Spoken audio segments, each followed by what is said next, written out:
So here we have a piece of wire on the side of the rack.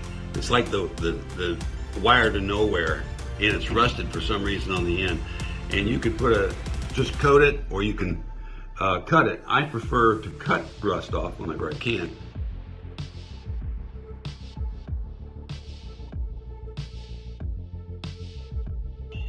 So I cut it off. This is a little jagged on the end. I don't want it to be jagged, so I'm just going to take off that little burr off the end of that wire with my Dremel.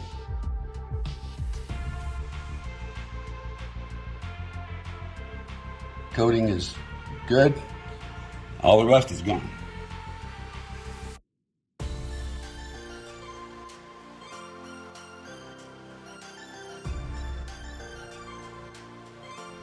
Put plenty of goop on there, uber goop. And then slide my cap on.